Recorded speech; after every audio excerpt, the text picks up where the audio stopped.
পাত্রীর বয়স 22 বছর, তিনি অবিবাহিত। পাত্রী বর্তমানে সিএসসিতে 4th সেমিস্টারে অধ্যয়নরত আছেন।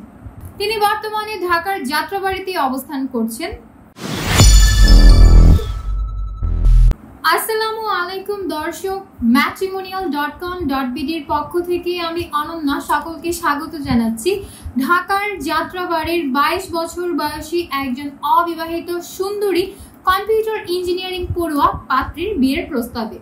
চলুন দর্শক, জানিয়ে দিচ্ছি আপনাদেরকে শুরুতেই আমাদের এই পাত্রীর আইডি নম্বরটি। পাত্রীর আইডি নম্বর হচ্ছে 289627। পাত্রীর নাম মেহরুন নিসা রাবা, তার ডাক নাম রাবা। পাত্রীর বয়স 22 বছর, তিনি 5 ফুট 3 ইঞ্চি উচ্চতার অধিকারী। পাত্রী মুসলিম পরিবারের সন্তান এবং ধর্মীয় অনুশাসন মেনে চলেন। বৈবাহিক অবস্থার ক্ষেত্রে পাত্রী জানিয়েছেন তিনি অবিবাহিত।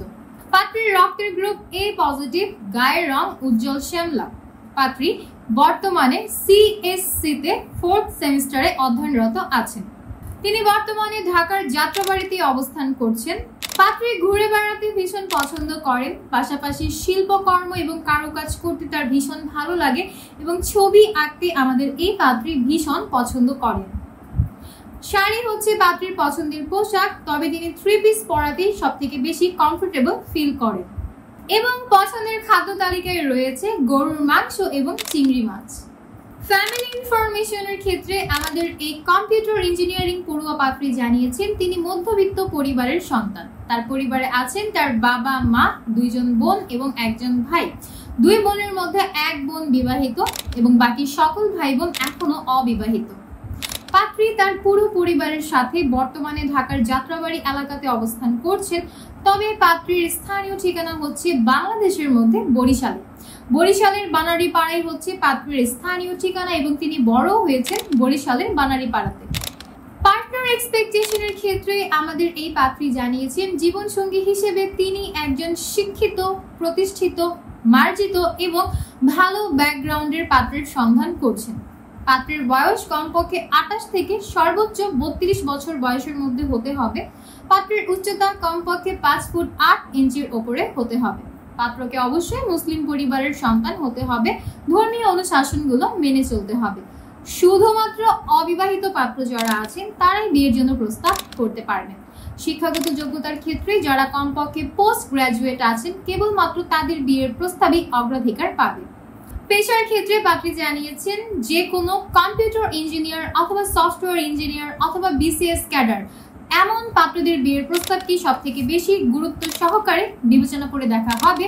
যেহেতু পাত্রী নিজেও কম্পিউটার সায়েন্স নিয়ে পড়াশোনা করছেন, তাই তিনিও চাচ্ছেন তার জীবনসঙ্গীও কম্পিউটার ইঞ্জিনিয়ার অথবা সফটওয়্যার ইঞ্জিনিয়ার এমন পেশাতেই নিয়োজিত থাকবেন। এছাড়া সরকারি চাকরিজীবী যারা আছেন তাদের মধ্যে যারা অফিসার পদে কিংবা ভালো কোনো র্যাঙ্কে এই মুহূর্তে কর্মরত আছেন কেবলমাত্র তাদেরকে বিয়ের জন্য প্রস্তাব করতে অনুরোধ জানিয়েছেন। গায়ের রঙের ক্ষেত্রে যারা উজ্জ্বল শ্যামলা কিংবা ফর্সা গায়ের রঙের অধিকারী আছেন কেবলমাত্র তাদের বিয়ের প্রস্তাবই প্রাধান্য পাবে। বাংলাদেশের মধ্যে ঢাকা এবং বরিশালের পাত্র যারা আছেন আপনারা যদি বিয়ের জন্য প্রস্তাব করেন আপনাদের প্রস্তাবটি সব থেকে বেশি গুরুত্ব সহকারে বিবেচনা করে দেখা হবে। তবে অন্যান্য সকল রিকোয়ারমেন্টস ঠিক থাকলে যে কোনো জেলার পাত্ররাই বিয়ের জন্য প্রস্তাব করতে পারবেন। আমাদের এই পাত্রী প্রবাসী প্রস্তাবেও সমানভাবে আগ্রহী আছেন। প্রবাসীদের মধ্যে যারা বিশেষ করে ইউএসএ কিংবা ইউরোপের বিভিন্ন কান্ট্রিতে এই মুহূর্তে অবস্থান করছেন শুধুমাত্র তাদের বিয়ের প্রস্তাবই অ্যাকসেপ্টেড হবে। তো দর্শক, এই ছিল আমাদের আজকের সুন্দরী 22 বছর বয়সী অবিবাহিত পাত্রী রাবার বিয়ের প্রস্তাব, যিনি বর্তমানে কম্পিউটার ইঞ্জিনিয়ারিং এর উপরে পড়াশোনা করছেন। তো যাদেরকে আমাদের এই পাত্রী সম্পর্কে বিস্তারিত জেনে ভালো লাগছে এবং কথাবার্তা বলে দেখতে চাচ্ছেন, দ্রুত ডাউনলোড করে ফেলবেন ম্যাট্রিমোনিয়াল অ্যাপস। সম্পূর্ণ ফ্রিতে রেজিস্ট্রেশন কমপ্লিট করে একটা অ্যাকাউন্ট ওপেন করবেন। আপনার অ্যাকাউন্টের সার্চ অপশনে গিয়ে সার্চ করবেন এই পাত্রের মেম্বার আইডি, অথবা তার প্রোফাইলে কন্ট্যাক্ট থেকে নম্বর নিয়ে সরাসরি কল করে যুক্ত হয়ে যাবেন আমাদের এই পাত্রীর সাথে। আপনি যদি চান আমাদের মাধ্যমে পাত্রীকে বিয়ের প্রস্তাব পাঠাতে কিংবা আমাদের মাধ্যমে পাত্রীর সাথে কন্ট্যাক্ট করতে, তাহলে আপনাকে যোগাযোগ করতে হবে ম্যাট্রিমোনিয়াল অ্যাপসে আপনার তৈরি করা যে অ্যাকাউন্টটা আছে সেটার সাপোর্টিভ অপশনে। আপনার অ্যাকাউন্টের একদম নিচে ডান দিকে লাল রঙের একটা হেডফোন আইকন দেখতে পারবেন, ওইখানে ক্লিক করলে সাপোর্টিভে মেসেজ কিংবা কল করার অপশনটা আপনি পেয়ে যাবেন।